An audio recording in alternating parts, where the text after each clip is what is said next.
land explored by our ancestors extends from Altai to the White Sea. The scientific expedition Trails of Nomads continues to unveil the path of our forefathers.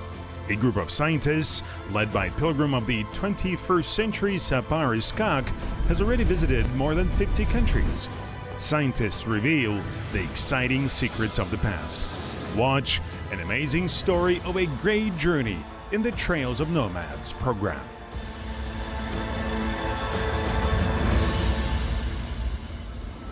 What monument is proof that the Nowruz holiday dates back to the Saka times? How was the huge number of the Saka army determined from the cauldron cast by order of the Saka king Ariantes? What weapon exalted the name of the Saka warrior?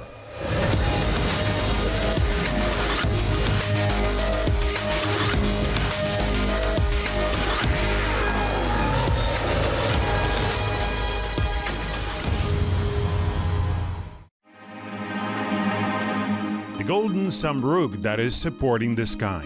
This bird doesn't exist on Earth now, but once it did. How many centuries ago it lived on the Kazakh land?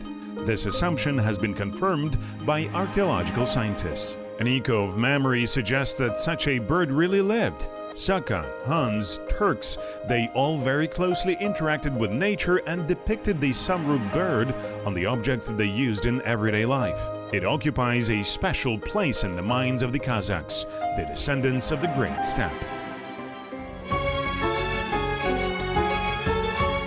Legend says this bird lives forever, but lays eggs only once every few years. Therefore, during the construction of the nest, it is looking for желілер, that is, an ideal place. The peak of butonceit became such a place. This is no longer a legend, but a legacy left by ancestors. According to the legend, the Samrukbird dies, then it revives and nests on a huge tree, butonceit. Therefore, the Turkic Tribes considered butonceit as sacred. Its top is directed to the sun, to the heavenly world, the branches are in this world, and the roots are underground, in the afterlife. The tree represents 3 different worlds.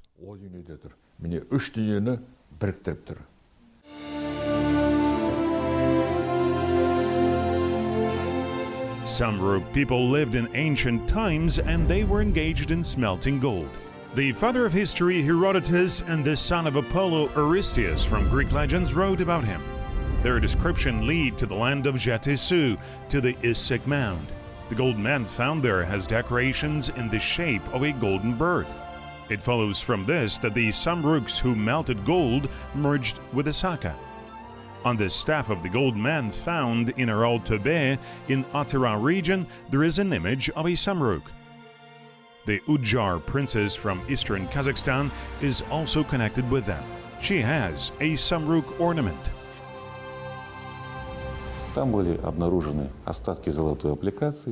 A part of a golden piece with the image of the legendary bird was found on this monument.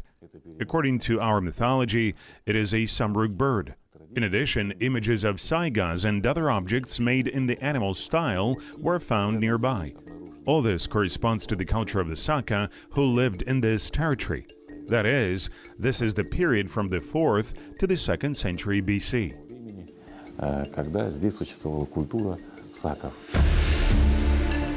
It is no coincidence that recalling the legend of the Samrukbird, we mentally set off on a journey across the ocean to America. The picture of a struggle between an eagle and a snake on the flag of Mexico reminds of the Kazakh legend about the Samrukbird that made a nest on butonceit. In the legend of the Aztecs, a god named Huitzilopochtli showed the way to people who were looking for the heavenly land of желілер. He told them, defeat the snake and find the eagle which, after the struggle with the snake, rests on a cactus. This land was found by the Indian Aztecs and they hammered there the first peg of the current megalopolis of Mexico City. To verify this information, the members of the scientific expedition Trails of Nomads visited Mexico. There was certainly a connection between between the Saka and the American Indians. It can be traced in other ways, including a similar worldview.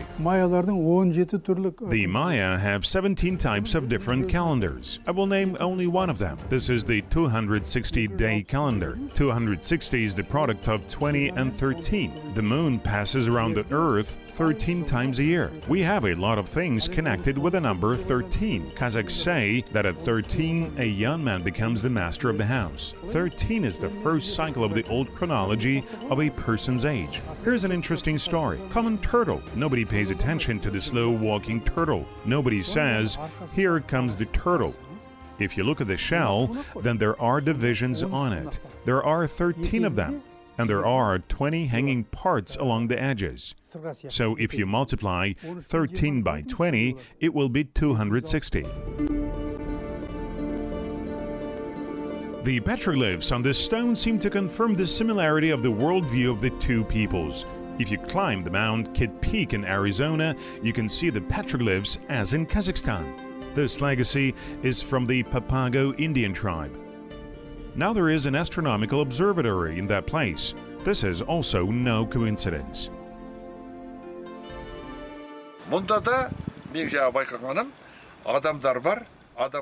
I noticed that there are images of people here too. Their heads are depicted as the sun. So they were portrayed. We have similar images in the Tamgali petroglyphs in Almaty. Given this, I think that these petroglyphs appeared at about the same time as the petroglyphs of Tamgali.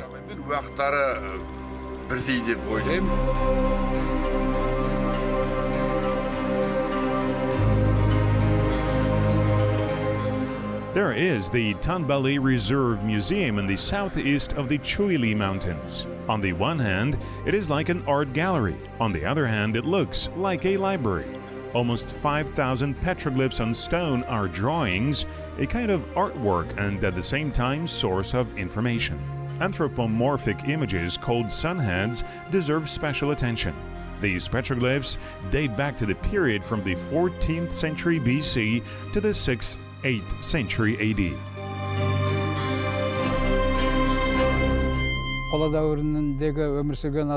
Some associate the petroglyphs with people with cosmogonic ideas, their religious beliefs. They lived in the Bronze Age.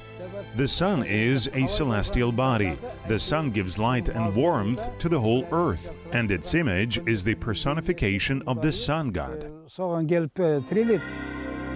Looking at the amazing images on the stone, one comes to the idea that our ancestors tried to shorten the distance between the Earth and space. There is such an assumption of the American scientist Joseph Skipper. The images in the form of a spiral on the stone are the Milky Way. The modern map of the Milky Way and the images on the stone are very similar. That is, it says that the Turks were the first to study celestial bodies.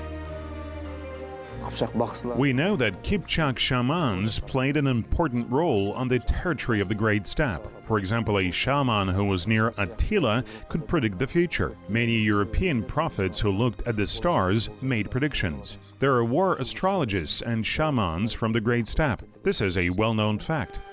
Each image carved by ancient people on a stone in the Tambali tract has its own peculiarity. The composition Ala Boten, which is located on the highest rock, is worth mentioning. It depicts 7 different sun-headed creatures. Below them are animals and 12 dancing people. Also, 1 in 12 people is a woman at the time of childbirth. This is how the researchers of the Reserve Museum described the composition. If we rely on the assumptions of scientists, the image of sunheads and dances in a round dance is associated with sun worship and the traditions of the Nowruz celebration. It turns out that this holiday originates from the Saka.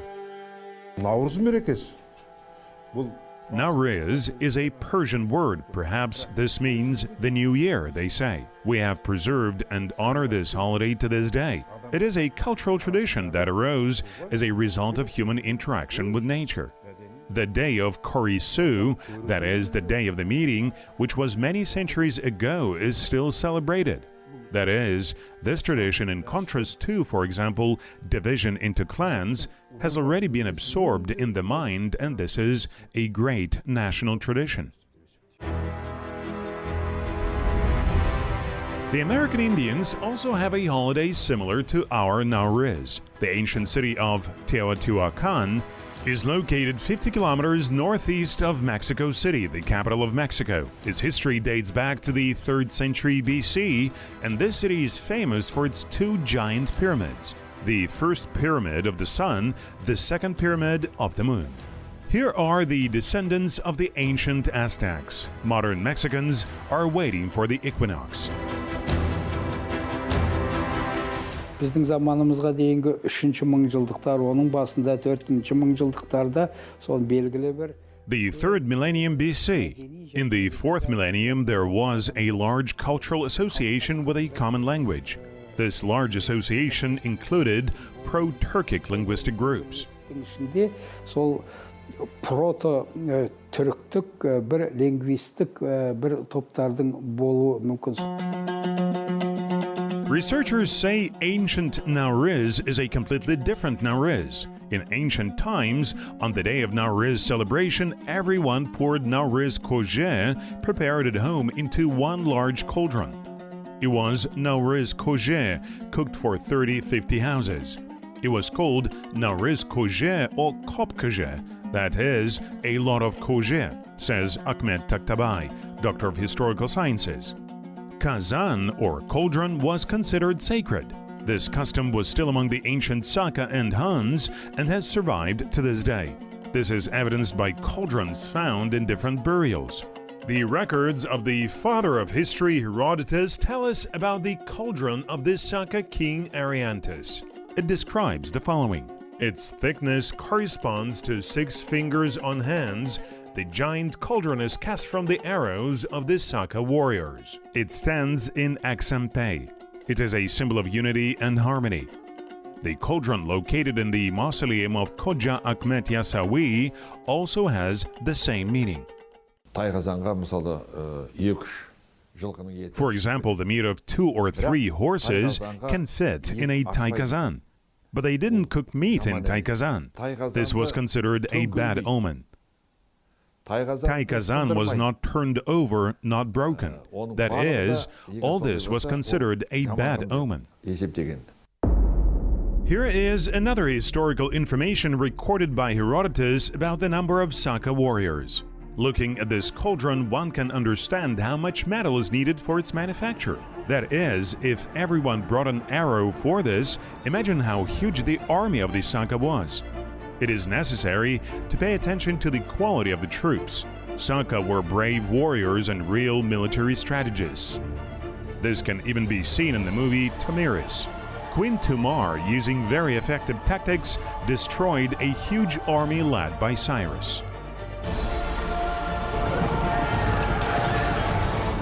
Starting from the 5th century, the Byzantine Military Academy teaches the military art of the Turks. For example, Kaskir Apane, translated as a wolf's lair. That is, too close in while retreating. Jaril Ganai is the tactics of the exploded moon, or Kogbori, wolf tactics. Our Kokbar game comes from there. On the basis of this game, the Byzantine Military Academy, especially after the arrival of Attila in Europe, has launched a special course. This is how the soldiers were trained for protection and defense against the Turks and Kipchaks. In addition, the classes were conducted by military leaders from the Great Steppe. In the art of war, Saka were the most progressive in the world. In particular, they were strong in the development of the cavalry army. They achieved dominance over many. The father of history, Herodotus, wrote about this. The invaders who came to conquer the Saka, in the end, they could not conquer them and avoid their retribution. Also, Saka can fight well both on horseback and on foot. Usually, Saka are armed with bows, spears, and axes. They made the points and tips of weapons from brass and decorated their shields and belts with gold. They dressed the horses in brass chain mail. Bridles, halters were trimmed with gold, Herodotus wrote. In addition, there is a lot of information about how the Saka improved horse-drawn war chariots. There are drawings of 2- and 4-wheeled chariots carved in stone. Such drawings are found along the Arpa River, in the Agbawer cave, and in Karatau. Бес қарудың біреуі қылыш, найза, 5 types of weapons are saber, spear, bow, axe, and club. All of them originate from ancient times, even from the Saka period. Бес қару баяғы ескі біздің заманымыздан бұрынғы уақыттан бері қарай келе жатыр. Сақ заманынан бері қарай келе жатыр. The incomparable achievements of the ancestors was the domestication of the wild horse and the invention of the saddle. The most important part of the saddle was the stirrups. They allowed the rider to be stable on the horse and confidently resist the enemy. In this regard, the weapons, their quality and quantity also changed. They began to be made more convenient for fighting on horseback. From a bow, the Saka fired at full gallop and launched arrow with an iron tip in this way could pierce the most reliable chainmail or shield. Such a bow made by Saka craftsmen strengthened the authority of armorers all over the world. Another worthy invention of ancestors is the saber. Later it spread from the Kazakh steppe to the whole world and became the most important military weapon. The Saka were replaced by the Turkic Kipchaks, who worthily continued to develop the steppe civilization and material culture. Мне очень нравится такая поговорка. Кыпшаксыз жер жоқ, кыпшаксыз ел жоқ. I really like the saying, there is no land without the Kipchaks. There is no country without the Kipchaks. In fact, the Kipchaks reached the land where the gods live, or rather, they reached its borders and created a state in Egypt. The Kipchak were in Majarstan, and Kazakhs are real Kipchaks. These people remained on their land and did not move anywhere. Metallurgy empowered the army with invincibility, did not it? Since ancient times, centers of mining and ore production have appeared on the territory of Kazakhstan, and for the first time in the history of mankind, alloys of bronze, copper, zinc, iron, silver, and gold have appeared. According to the estimates of the founder of mining in Kazakhstan, Kanish Satpayev, in the Bronze Age alone, 1 million tons of ore was produced on the territory of Zhezkazgan, and about 100,000 tons of copper were obtained. Based on these data, we can say that Kazakhstan is also the birthplace of metallurgy. In the understanding of the Turks, the cult of the blacksmith was considered sacred, and this is no coincidence. Ore refining and metal smelting was carried out in large volumes during the period of the Saka tribal unions. This was found out during the archaeological research of Volukinsky. According to him, in ancient mines, only one furnace stored ore in volumes equal to one monthly rate of one modern mine currently operating in Zhezkazgan. Particular attention should be paid to the Saka clothing found during the excavation. For example, the trousers of the Golden Man from the Issyk Mound. This garment is comfortable for the rider. It is a kind of horse riding culture. For the convenience of riding a horse, they began to divide clothes into top and bottom. So the first version of the pants appeared. Many hundreds of years have passed since then, but humanity still uses the models created by our ancestors. Also, our ancestors were the first to invent high-heeled boots. All these material values are a measure of the development of a high steppe civilization.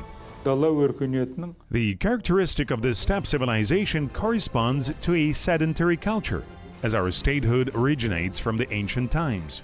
There was no such statehood even in some Western countries at that time, and they did not have a written language. We already had a civilized world, and we need to talk about this with pride and bring history to the younger generation.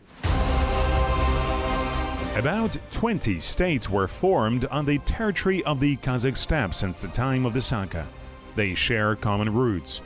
The historical continuity has not been interrupted no matter what. Even the American Indians whose forefathers once lived in Altai retained the warlike spirit of their ancestors. These are strength, nobility, and knowledge. The high level of living conditions of the Saka is explained by the presence of writing. In the era of the Saka, the production of various weapons also developed at a high rate. The most interesting thing is that some of the tools produced by our ancient ancestors have survived to this day. Statehood independence, freedom, and equality. All these main values have been honored in this sacred land for hundreds of years. These words are carved on the stone of the Independence Monument, which rushes upward as if competing with the snow-white peaks of the Alатau.